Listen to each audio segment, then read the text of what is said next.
Good evening, and I want to share the idea about sponge planet. I've been practicing for almost 30 years. Originally, we talk about sponge city.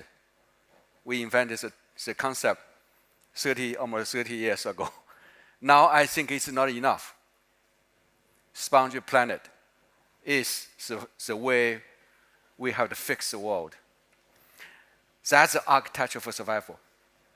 Now this is my image, but by ChatGPT. AI develops this image, a god with a bulb. The sponge god with a bulb. I will tell you why is this so important. So climate change is a syndrome. All right? You have flood, drought, habitat loss, fire, urban heat. So it is not one single. Isn't one single disaster. It is syndrome, and it's urgency. Right? That's Boston, flooded. That's future China, 40%, 43% of Chinese city will be underwater. Right? Population will be suffering. So urgency. Right? It's urgent, and it's happening everywhere. Happening. Spain just 2 days ago, 1,000 people missing, 100 people died.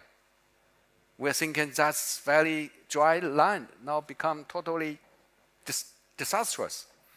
So then we're talking about the mitigation of architecture can reduce carbon emission. We're talking about carbon, but wait a minute.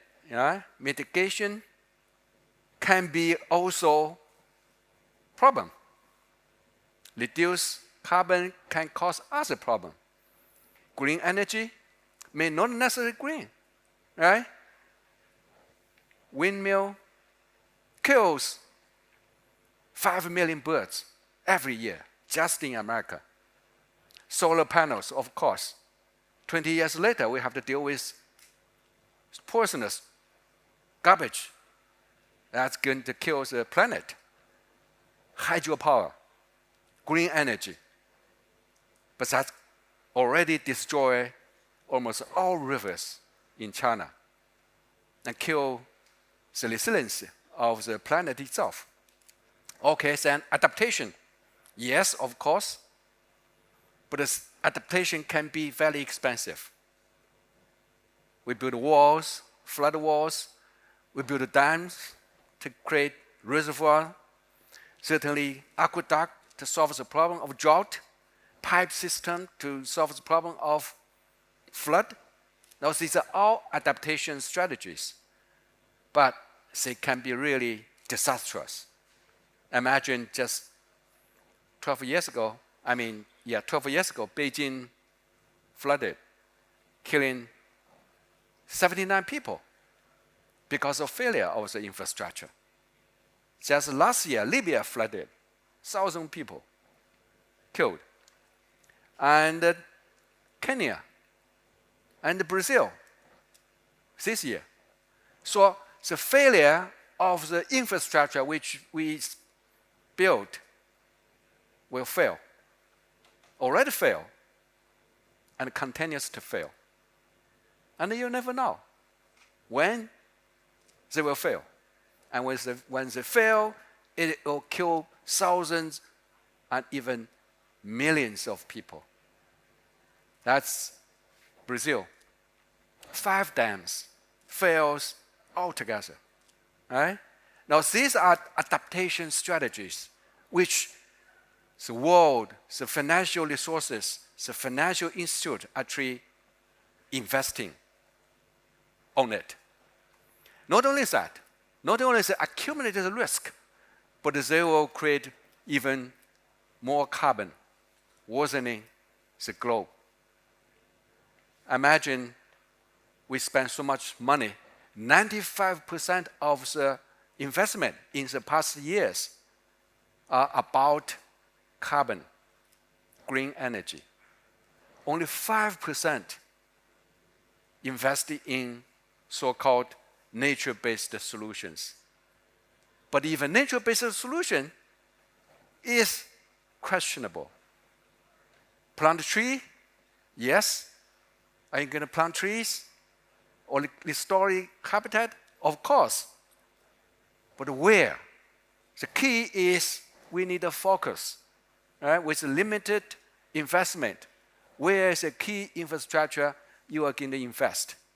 The World Bank, AIIB, all the financial resources needed to put on something really functional, efficient.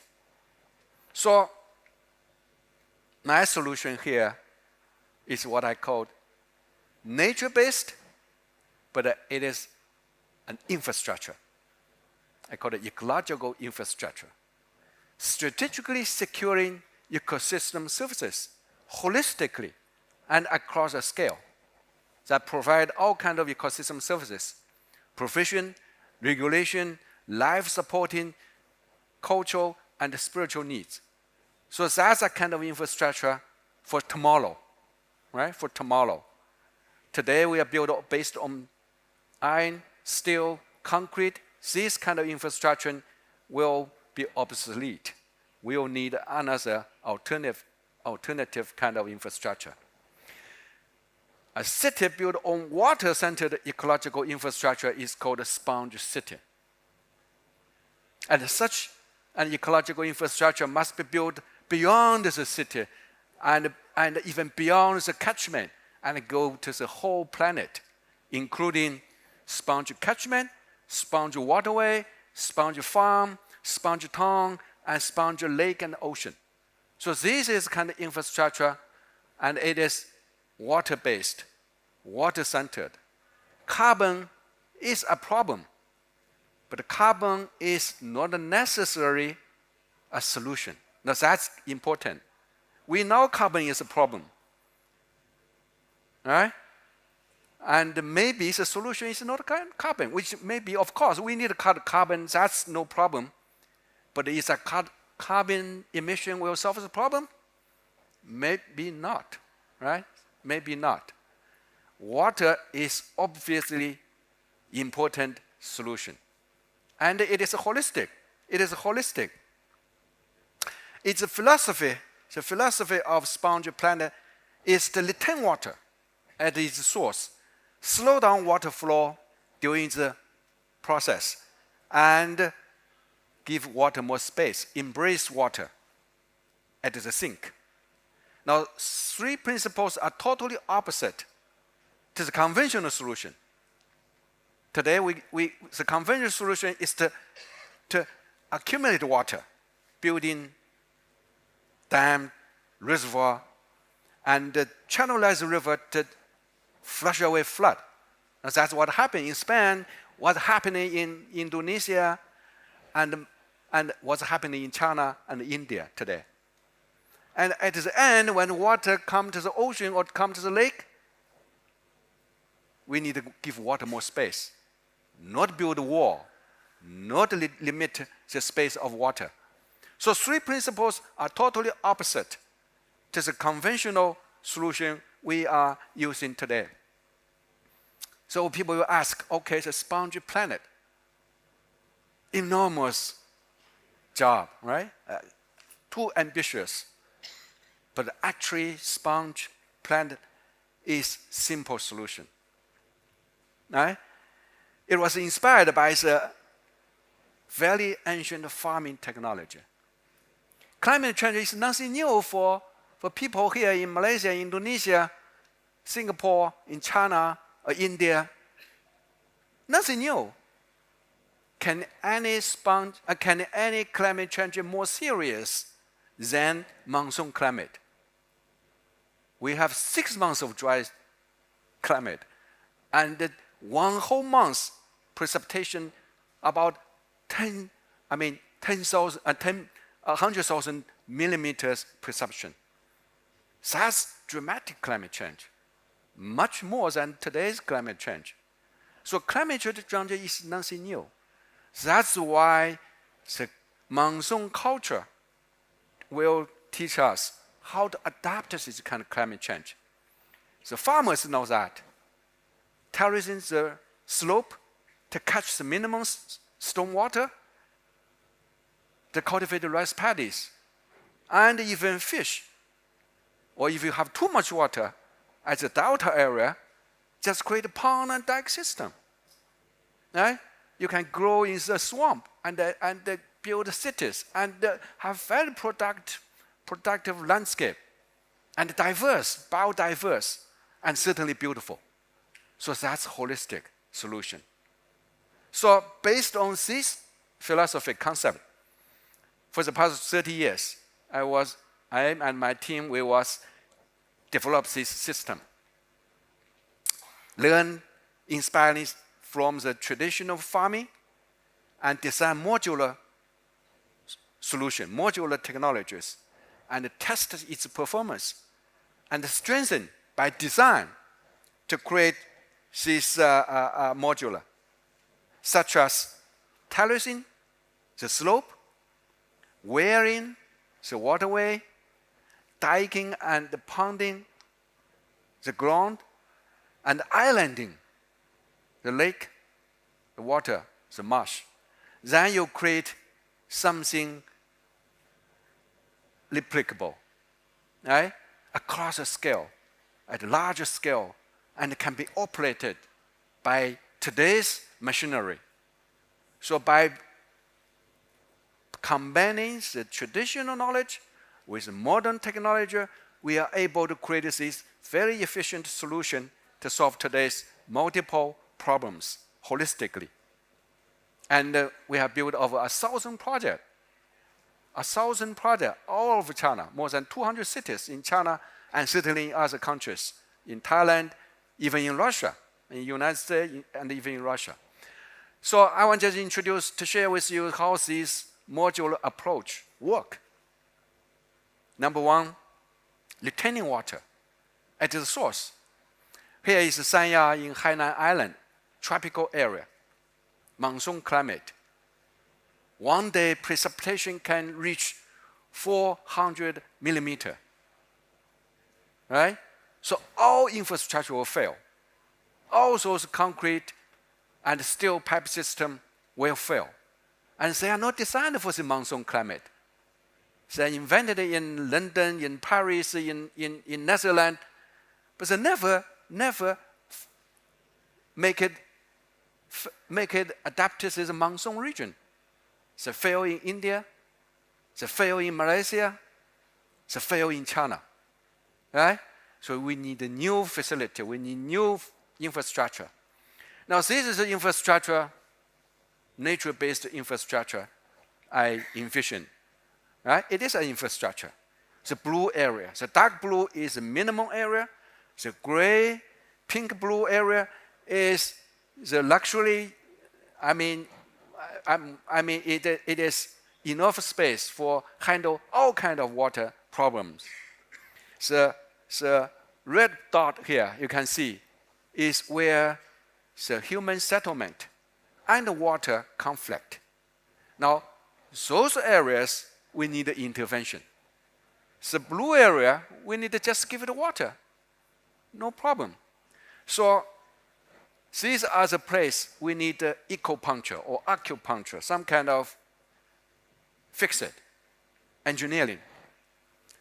So right in the middle of the city, you create this sponge park. We call it sponge park.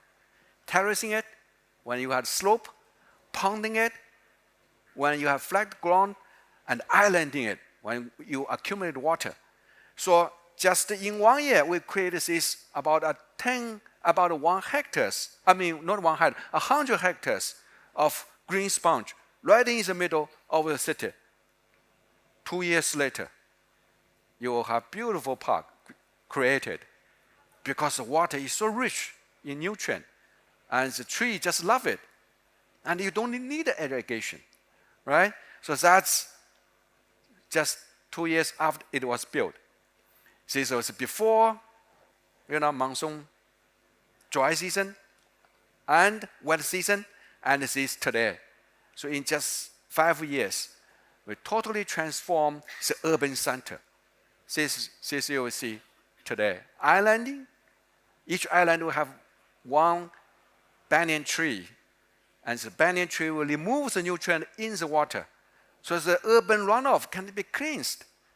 But meanwhile, fluctuation during the dry season and monsoon season, 2 meters of fluctuation of water can be retained in this park. Now that's a comparison between dry season and wet season. During the dry season, you use the space under the canopy. During the wet season, you use the skywalk system. Now these are photos just taken a week ago.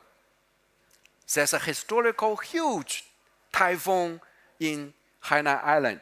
You can see all these underneath paths being flooded.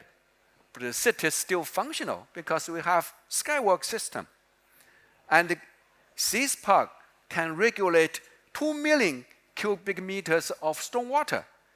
That virtually can solve the problem of urban flood. It's 10 times in area of 10 times of this park.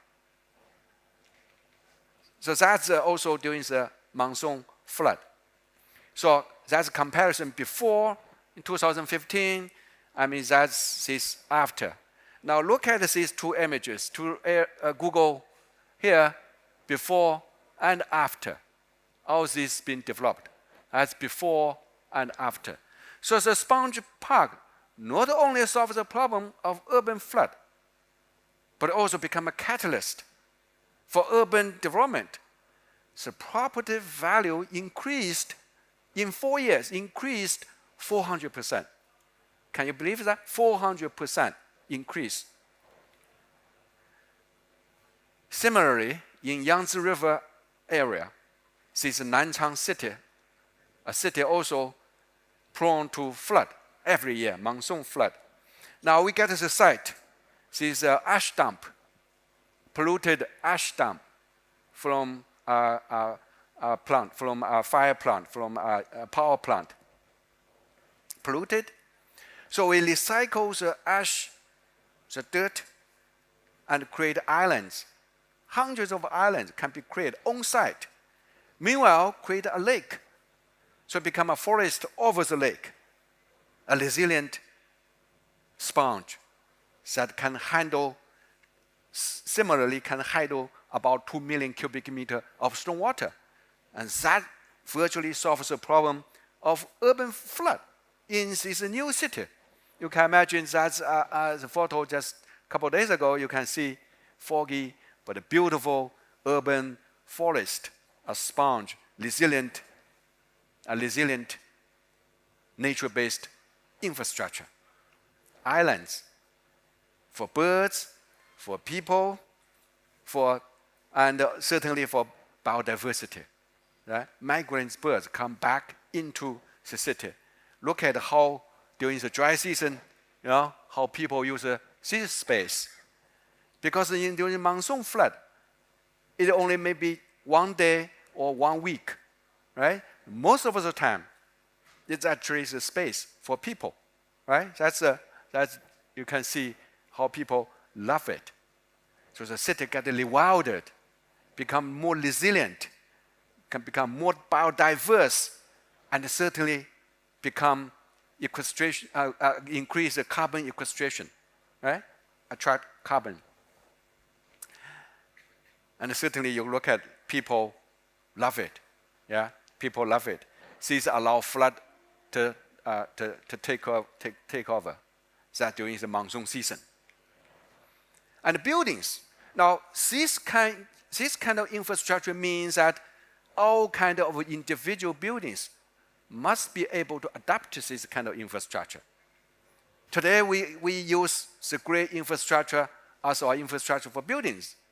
But tomorrow, when climate change really becomes serious, we need another solution for designing our buildings also. Now, this is also just to show how the building must be adapted to this kind of situation. This is a skywalk, this is a restaurant and a museum together, and certainly allow 4 meters of water fluctuation. That's for water. Above it, certainly it's a restaurant. Right? That's underneath is for water. And the material also must be able to adapt this kind of flood. So we use this kind of materials, alumni, steel, easy to clean, as kind of easy to clean platforms. So this adaptation requirement for the materials as a sum of just a platform.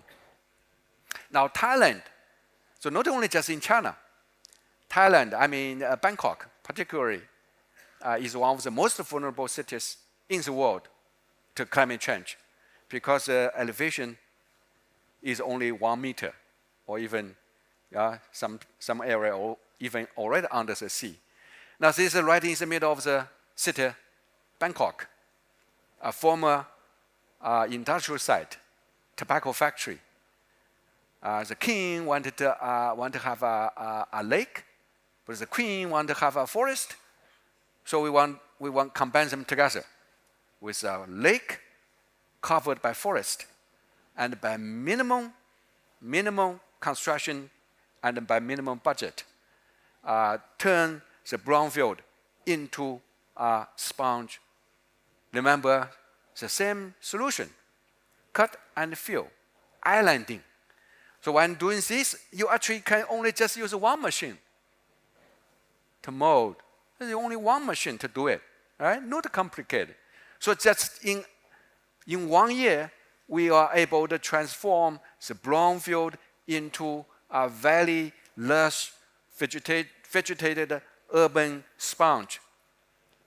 Today, as you look at, even the storage buildings are permeable and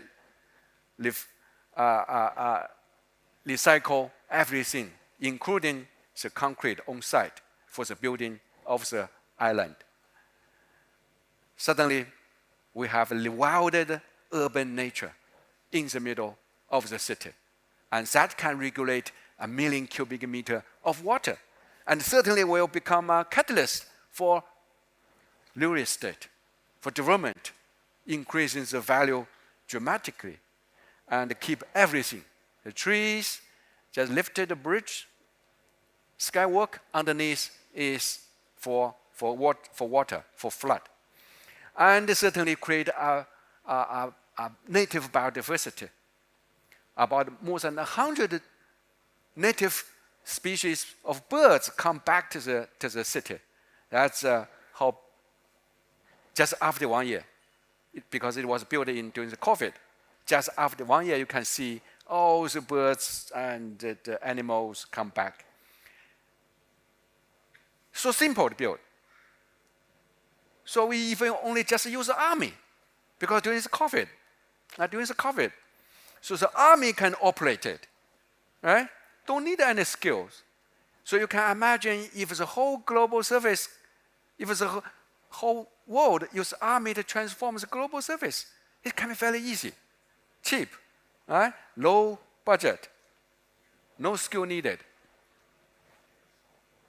Slow down the process, right?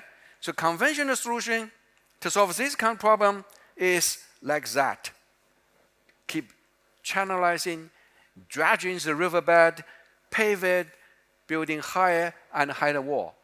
And this was exactly happening in Hainan Island, Haikou City.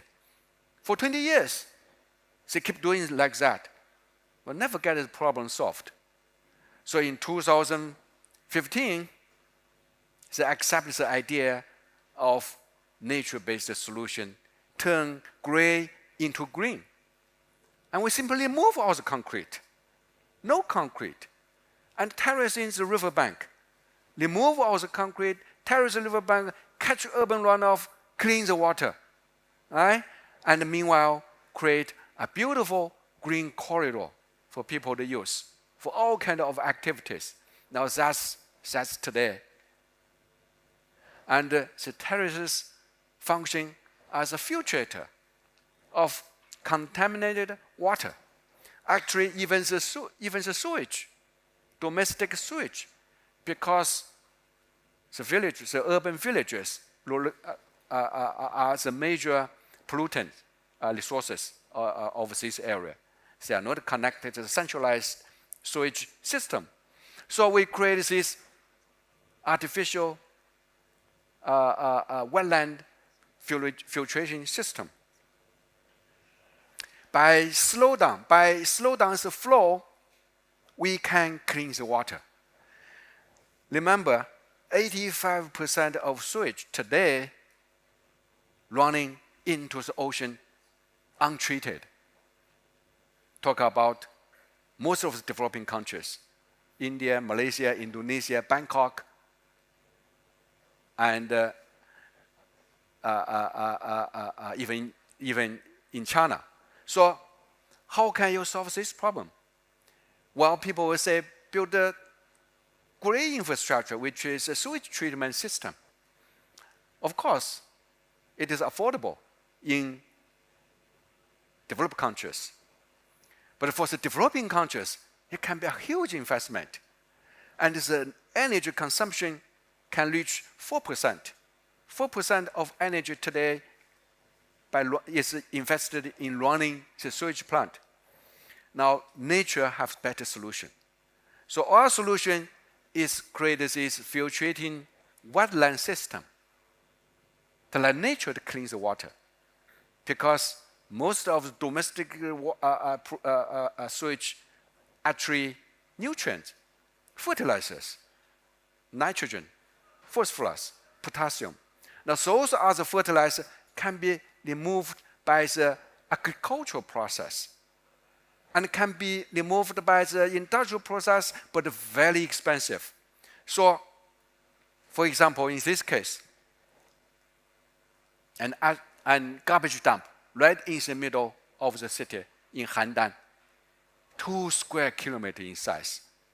So our solution is terrace it, farming it, irrigated by this contaminated water, and creating a beautiful terraced river, a terraced farm. And that's the design, the testing places.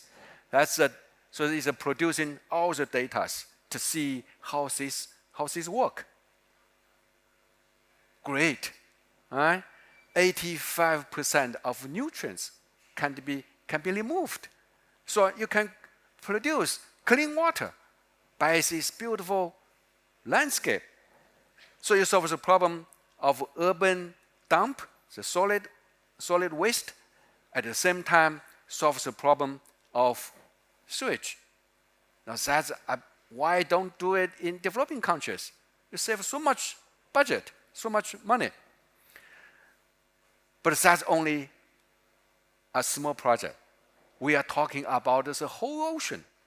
Imagine that's in China, about 700,000 square kilometers of water, ocean, polluted, heavily polluted, Dead Sea. Now, how can you solve that kind of scale of a problem? The solution is to create a sponge coastal area. Now, this is our pilot project, a coastal sponge system. Built, right? And been tested, function very well, right? Finally, talking about heavy flood and sea level rising. Now, this is what happened in China 2,000 years ago. Yangtze River. It's a Yellow River, I'm sorry, Yellow River. So the river from originally here, and is wiped out and become now today's here. So which means all these cities, most of the Chinese cities suffered flood, not once, but 20s, even hundreds of times been flooded by the Yellow River. Which means we learned how to adapt to this kind of flood, right? So based on this kind of traditional wisdom of adapting to flood, heavy flood, we are able to identify the cities, how the cities developed. become adaptive to flood. We call it sponge city in terms of traditional knowledge. Some are city in the water. Some are water in the city, you see? So these are knowledge, certainly based on fail and errors, and eventually success.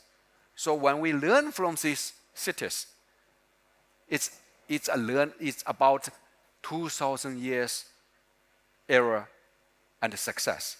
So why don't pick this knowledge? So based on this, we learned how to build a city, today's city, so that more sustainable, more resilient, more safe. Here's a case. In North China's Henan province, there's an ancient city, within the water, right? The water and the city. Resilient. Been here for 2,000 years. They are safe. But today, we totally forget this ancient knowledge because we trust the pipe system will work. We trust the flood wall will work. But that's certainly not. So until we understand that, we have to turn those gray infrastructure into green again. So here's a site, filling the lake, right? The lake being filled. So that will cause more risk of the city. So we actually, the project is analyze how this landfill actually increase the risk of our future cities. As the original city, now that's today, these all become filled. Right? So that's what happening today in China. In China, 64% of Chinese cities suffering flood, simply because we ignore the traditional indigenous knowledge about sponge system. So, and meanwhile, we have other problems. Quality, and certainly today we have bigger population, so more demanding for space, for land. So, and certainly we need to solve the problem to recover the site so that water can take over when needed. The solution is sponge synergy. Create a sponge, allow water to take the space, but meanwhile also you are able to accommodate modern use of the space, right? So we have dilemma. Need the land for people to use, need land for water to take over. So by combining them together, we create this kind of project, right? Sponge. So that's a cut and fill, create a space for water, meanwhile create a space for people, activities. That's a master plan, you can see. So, and also create a water purification system. Use a landscape to clean the water. Function as a sewage treatment system to clean the water by the landscape. Now that's a performance test. How the water cleansed before they charge back to the water, and create matrix of activities, allow people to walk through, have an immersive experience of the forest, and also accommodate all the activities within this landscape. That can be flooded, but most of the time during the dry season, they accommodate the people's activities. Yes.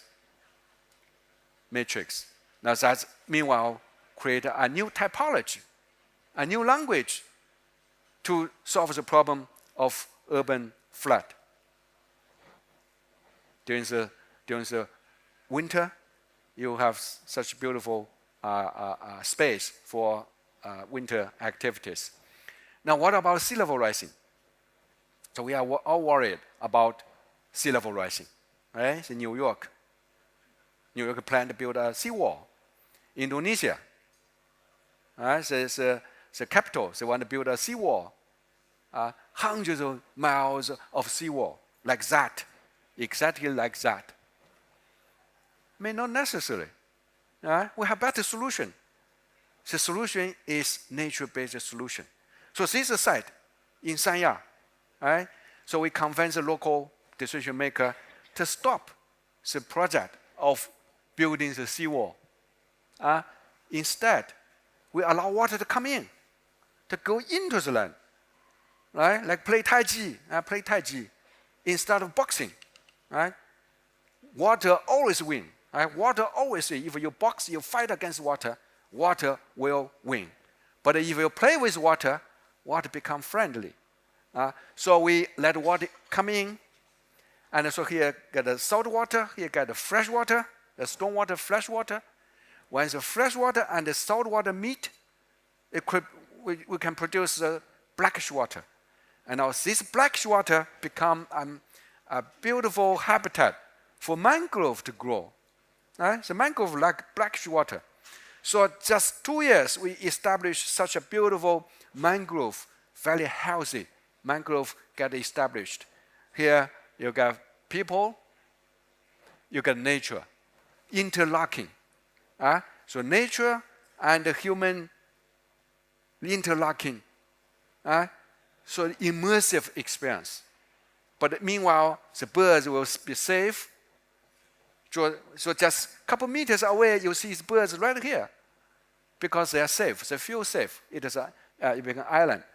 Now that's the skywalk. Underneath can be flooded. So that's today.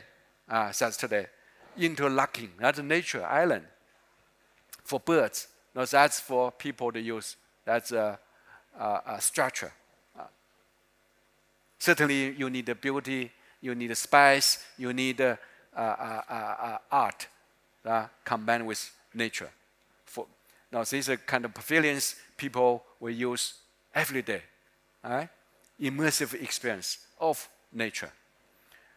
Now I'm talking about not just a park. Not just a park. I'm talking about the miles and miles of seawall that the whole world is going to build.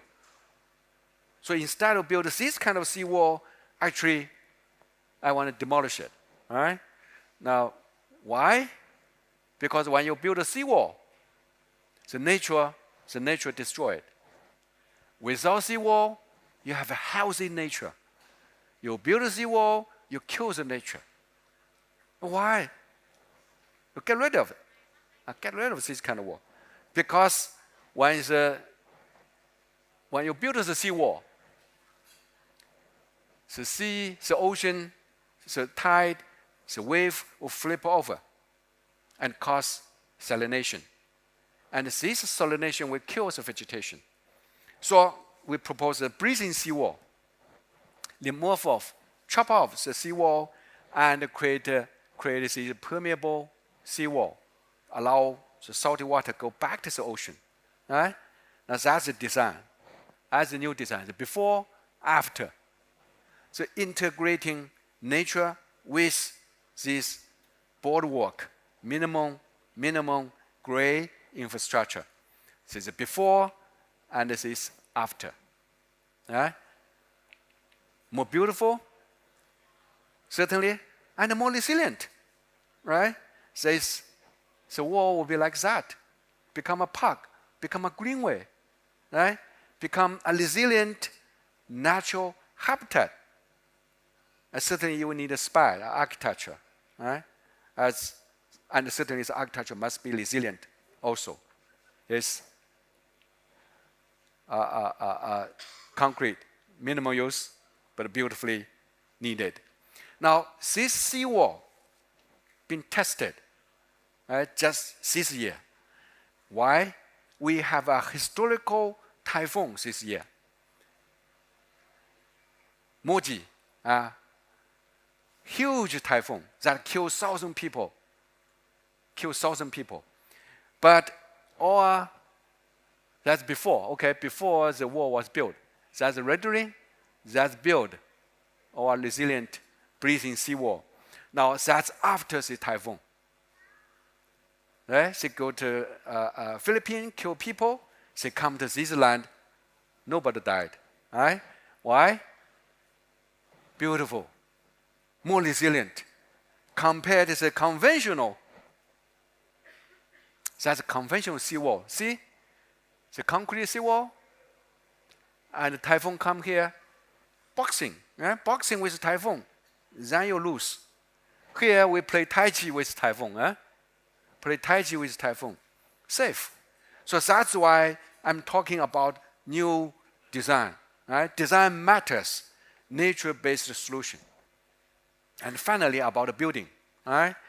Beautiful building, of course, by Run Koolhaas, but not climate resilient.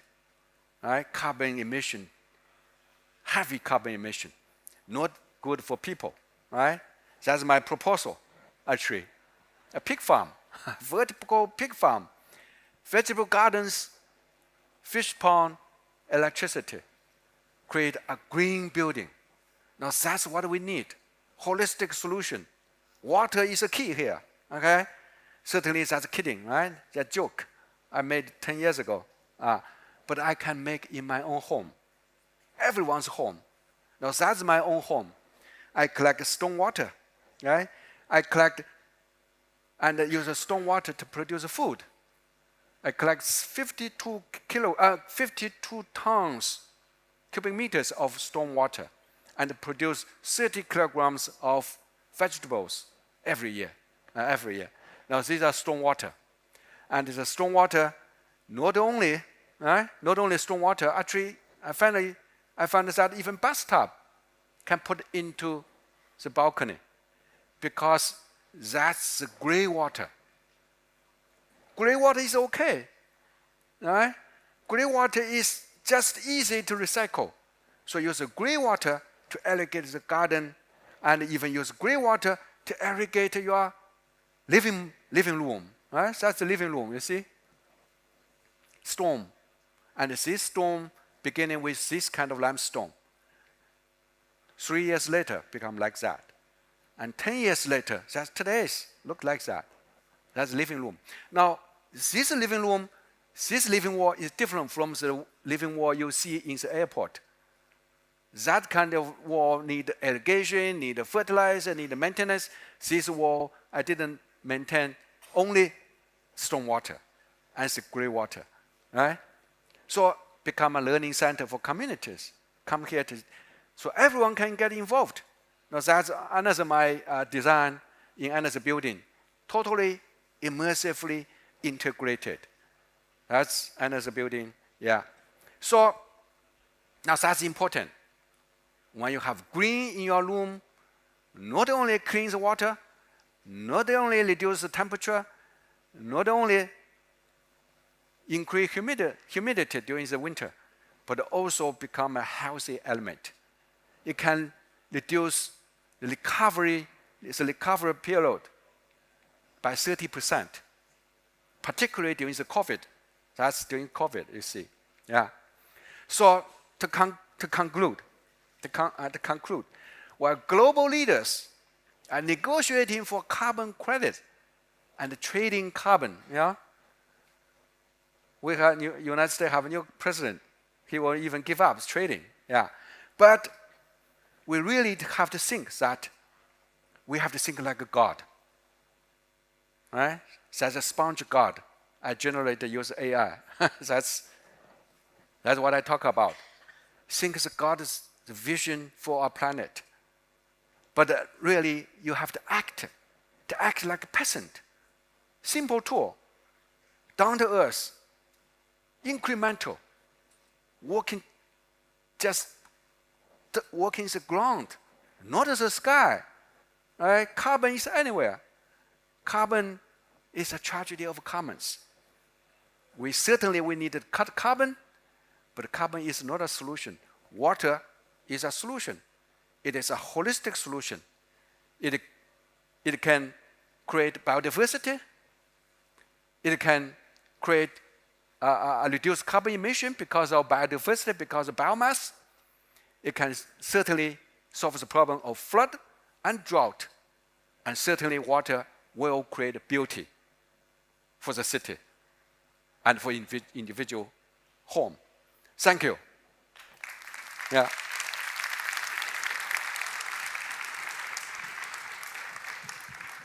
I'm reminded of an episode in English medieval history. 1,000 years ago, there was a king called Canute. And he was on the shore of the Thames River in London, which has a high tide. And as the tide was coming in, he pretended to try to turn the waves back. So he was acting like your, non-breathing seawall. And of course he couldn't do it. And he got wet and his courtiers got wet. And the reason he did it was not because he really thought he could turn the tide back, but he wanted to show to the courtiers that there were forces more powerful than he was. So actually, he was being quite clever. And I think, the message that Canute was giving to his courtiers 1,000 years ago is what you're saying to all of us, which is that, accept that water does things that sometimes might be inconvenient, but actually they're not in themselves bad, and that you can use them, and that you can generate a new level of urbanism. Because I think the idea of having these two levels, so you've got the ground level that the water can go over, and then you've got your skywalks, is very interesting. And of course, that looks something like, the idea of streets in the sky, which is a big idea in the 1960s, which without water was disastrous, but with water could be fantastic. And it could be absolutely a solution to multi-level cities, and as we know, cities are getting more dense, and that we're going to have to increase the heights and the levels and the sort of things we do on different floors. I think all this all fits together in a very interesting way of thinking about cities, which I think is great. But I'm also interested, I suppose, in the sort of technology. That your idea is that most of the technologies we have for so-called clean energy don't really work. Whether it's wind farms or other things, wind farms, they all bring their own problems. All the solutions that are being tried at the moment bring their own problems. So what you're saying is, let us accept what happens, the monsoon or these natural occurrences, and work with them, use them to generate a new a way of thinking about cities. So do you think that you're talking about monsoons, you're talking about China, you're talking about Thailand. What about other climate zones? How would it work, I don't know, in other areas threatened by sea level rise, whether they're Europe or America or Africa? How could one use it? First of all, climate change means the whole world become monsoon-like. Yeah. So European become monsoon-like because it's fluctuating. So England, talk about London, for example, London or Netherlands or Paris or France. So you use a fairly mild climate.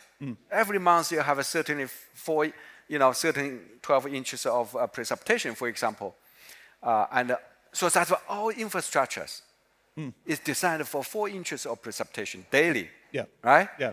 And that's what New York designed based on that. Based on the European criteria. But New York failed.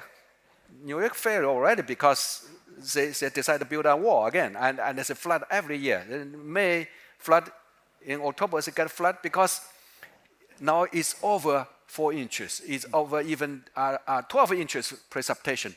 So all infrastructure which being invented in European countries, which usually very mild climate, will fail, and already fail in the most of developing countries. So reason is most developing countries is most of the developing countries actually in the monsoon region. In monsoon region, most of the underdeveloped countries. So when we copy when we adopt this industrialized infrastructure, which we call developed countries, from developed countries, will certainly fail. That's why all cities, Mumbai, Delhi, China's coastal cities, and here in Malaysia, Indonesia, even Bangkok, all fails. The city fails because the infrastructure cannot adapt this kind of climate. But all these cultures, all these countries, they have their own nature-based knowledge. So the problem is that because of the overwhelming industrial revolution, industrialized urbanization, we simply ignore the indigenous infrastructure. Now that's what's happening today. Yeah. And today then we come back to say the whole globe has a problem now because of climate change, right? So that's why we have to have a totally new think about the city, the infrastructure, or even have to redefine the term of developed or civilized, because we define civilization based on the industrial civilization, so it's infrastructure or technologies. And since the climate change, everything needs to change. Now that's the point. And the second point I want to make is that why I pointed to water? Because water is simply workable, right? Water compared to carbon, water is workable. It's connected you, right? Yeah. 80% of us made of water. So even you use a bottle of water, it is connected. Yeah. And the community, and the villages, and the cities, and the regions. So water is already in our system. You can easily manage it. You can easily control. You can easily trade even. You can even trade compared to carbon. Yeah. Carbon trading is just a greenwash. It's never going to solve the problem. We simply solve the problem. We simply waste 30 years of this. 30 years. We could have fixed the problem already. But we trade in carbon. We buy Amazon forest, buy the Delta Airlines. That's nonsense. Now that's the point. So that's why my speech here is a call for international or even UN to understand that the future investment is on this water-centered infrastructure. Yeah. If we have the same amount, or even have half amount of this money we already invested in carbon, we maybe already solve the problem. And also, the scientific background is that 40% of the sea level rising is caused by the flood water, the groundwater we depleted, we dried the groundwater. Global-wise, 40% of the groundwater being drained into the ocean. Now that's caused sea level rising. Yeah. And at the same time, 70% of wetland disappear on the global surface. 70%. So those are the factors we never been count on. Well, never discussed yet. We always say, okay, ice cap melting causes sea level rising.